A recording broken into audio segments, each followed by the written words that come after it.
Hello students and parents, मैं उसी आशीष Kedia and पिछले लगभग 8 सालों से मैं कॉमर्स स्टूडेंट्स को क्लास 11-12 के अकाउंट्स, मैथ्स, इकोनॉमिक्स जैसे सब्जेक्ट्स पढ़ाते आ रहा हूं। एक बहुत ही इंपॉर्टेंट प्रश्न जो आईएससी स्टूडेंट हो या सीबीएसई स्टूडेंट हो पिछले 1-2 सालों में पूछ रहे हैं वो है कि सर हम लोग जब 11-12 में गए हम लोगों को कौन सा मैथ्स चूज करना चाहिए। My answer is very simple. सबसे पहले सिंपल आंसर है, क्यों ये भी डिटेल में बताऊंगा, एकदम शांति से सुनिएगा। पहला बात, अगर आप एक कॉमर्स स्टूडेंट हो, ज्यादा आपका फ्यूचर में हेल्प करने वाला है अप्लाइड मैथ्स। पर अगर आप एक साइंस स्टूडेंट हो तो आपको ज्यादा हेल्प करने वाला है प्योर मैथ्स। पूरा बात जरूर सुनिएगा। अब ऐसा क्या फर्क है दोनों में सर? एक बात बताइए, एक कॉमर्स स्टूडेंट को इस बात से क्या मतलब है कि अगर एक ऑब्जेक्ट किसी प्लेन सरफेस पर है तो उसका वेक्टर क्या है, 3D ज्योमेट्री में उसका पॉइंट का कोऑर्डिनेट्स क्या है। इस बात से मतलब है एक कॉमर्स स्टूडेंट को? नहीं, वो मतलब एक साइंस स्टूडेंट को है।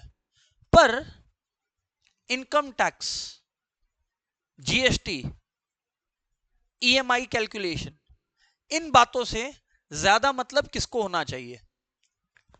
करेक्ट है, कॉमर्स स्टूडेंट्स। यही फर्क है दोनों में।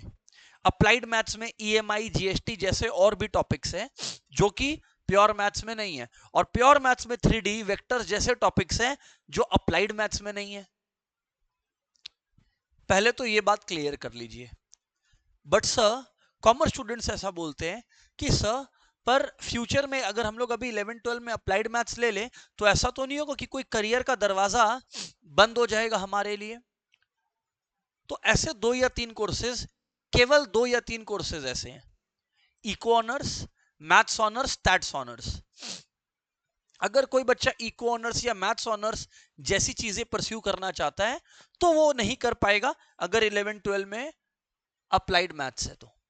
पर ऐसे कितने कॉमर्स स्टूडेंट्स हैं जो ये परस्यू करते हैं, एज इट इज करते हैं, एंड करना चाहिए, दे आर वेरी गुड। अगर आप एस्पायर करते हो इको ऑनर्स के लिए या मैथ्स ऑनर्स, स्टैट्स ऑनर्स का रास्ता खुला रखना चाहते हो, तब तो मैं कॉमर्स स्टूडेंट्स को भी बोलूंगा कि आप लोग प्योर मैथ्स लीजिए। बट इफ नॉट, अगर आप एस्पायर करते हो सीएफए, सीए, ऐसे कोर्सेस जो कि बहुत सारे कॉमर्स स्टूडेंट्स करते हैं, तो फिर अप्लाइड मैथ्स आपका उल्टा हेल्प करेगा। खराब छोड़ो, आपका हेल्प करेगा। एग्जाम्पल दो, अप्लाइड मैथ्स में बच्चा पढ़ता है indices, logarithm, finance, time value of money, ये सारी चीजें सीए में, सीएफए में रिक्वायर्ड होती हैं। टाइम वैल्यू ऑफ मनी जैसी चीजें जो कि प्योर मैथ्स में नहीं होती। So there lies the logic. I hope मैंने आपको बहुत क्लियरली डिफरेंस बता दिया है between applied maths and pure maths. और अगर आपको चाहिए कि भाई मेरे लिए सारा ही दरवाजा खुला रहे, तब तो बच्चे गो फॉर प्योर मैथ्स। पर ज्यादा इजी, ज्यादा प्रैक्टिकल, ज्यादा काम आने वाला एक कॉमर्स स्टूडेंट के लिए क्या है, फिर से बोलूंगा, applied maths.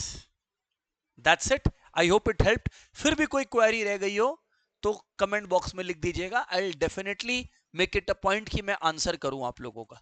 Thank you everyone.